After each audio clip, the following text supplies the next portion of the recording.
Toyota just put 7 cars in the top 10 in a single Cup race. 7. That has never happened in the manufacturer's history. And it happened while the garage kept calling 2026 a wide-open title fight. Chase Briscoe won the eero 400 at Chicagoland on Sunday, his first win of the season, and Joe Gibbs Racing went 1, 2, 3 behind him. And here is the part nobody wants to say out loud. Briscoe was not even the best Toyota on the property. So is this really parity? Or has the Next Gen era already picked a winner and we just refuse to admit it? One dominant Sunday is a headline. A body of work is a verdict. Through 19 races, Toyota has won 12 of them, including 5 of the last 6, and the manufacturer standings are not close. Toyota sits well over 100 points clear of Chevrolet, and Ford is a distant third, more than 200 points off the pace. This is the whole reason the Next Gen car was sold to us. One spec chassis, one common parts bin, a level field where the driver and the crew chief decide races, not the badge on the nose. That was the promise.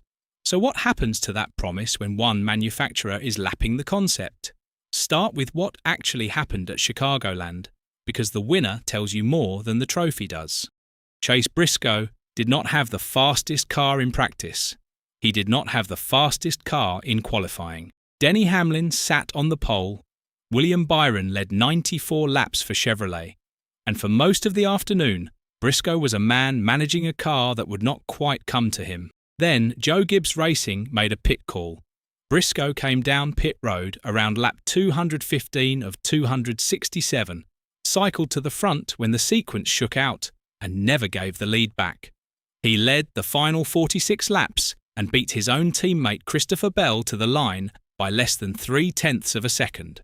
That is the first thing worth sitting with. Byron led 94 laps in the best Chevrolet on the property and still finished 4th, cycled out by a Toyota strategy call he could not answer. The fastest non-Toyota all day got beaten by pit lane, not by pace, and behind Briscoe, the finish looked less like a race result and more like a company memo. 7 Toyotas finished in the top 10. Briscoe, Bell, Hamlin, Bubba Wallace, Ty Gibbs, Corey Heim, Riley Herbst. Toyota had never done that in a single Cup race in the whole time it has been in the sport. Not once since it arrived in 2007. Chevrolet and Ford combined for 3 cars in that top 10. So how do you still call this a level playing field?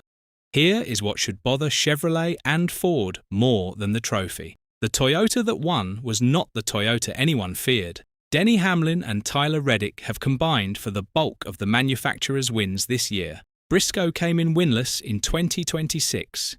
He is the 3rd or 4th name you list at Joe Gibbs Racing on a good day, and on an afternoon he admitted he did not have the car. He still won, because the floor under a Toyota right now is higher than the ceiling on most of the field. And then the guy who finished 2nd told on all of them. Christopher Bell, beaten by less than 0.3 of a second, got asked about the day, and instead of the usual runner-up lines, he said this: "Toyotas are fast.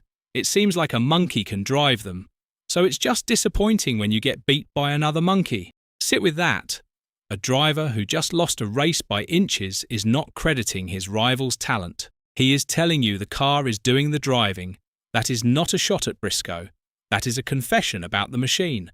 So the obvious question follows: is Toyota cheating? That is where the garage conversation has drifted. And it is the lazy answer. Brad Keselowski, who co-owns a Ford team and has every reason to cry foul, refused to. He put it on structure, not the rule book. They've done a lot of things to push elite collaboration amongst their top organisations, Keselowski said, so that they have, for reference, 2 A organisations rather than an A, B and C. Read that back.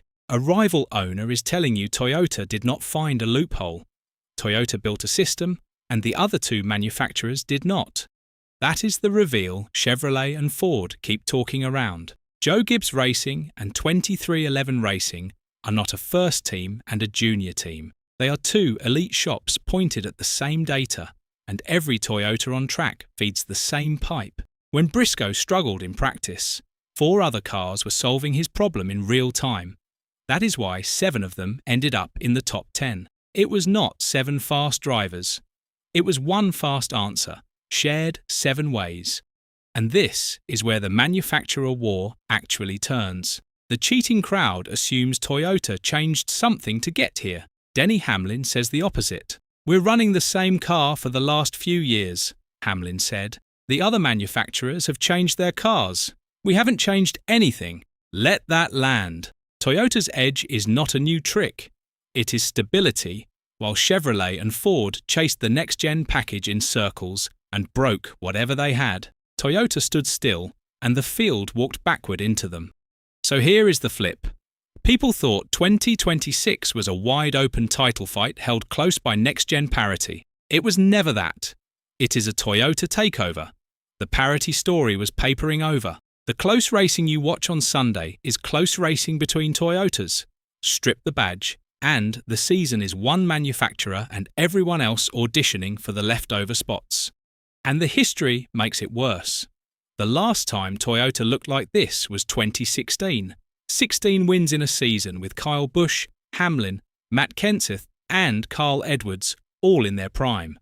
That was a superteam era. This is not that. This is depth so deep that a winless Briscoe on an off day is the 7th best answer and still good enough to win. That is scarier than a superteam. A superteam graduates. A system reloads. So let's land it. The next-gen car was sold as the great equalizer, the chassis that would end manufacturer dominance and hand the sport back to drivers and crew chiefs. 19 races into 2026, it has done the exact opposite. It handed the sport to the manufacturer that refused to blink. Toyota has 12 wins, 5 of the last 7 cars in a single top 10, and a manufacturer lead that is not really a lead anymore. It is a different race entirely. Chevrolet and Ford are out of excuses, and they are running out of the one thing that actually fixes this, which is time. You do not outdevelop a stable, collaborating, 7 cars deep Toyota fleet in the back half of a season. You survive it, and you hope the playoff format hands you a Cinderella weekend. The parity everyone was promised is not coming back this year. It already left. The only honest question is whether anyone outside of Toyota can win this championship, or whether the other 2 manufacturers are now just racing each other for best of the rest. We started by asking if this was really parity. It is not. It is a takeover with a paint code. So tell me, do you still trust anyone outside Toyota to win this title, or is that hope already gone? Let us know in the comments below, and once you do that, make sure to click on the video appearing on your screen right now.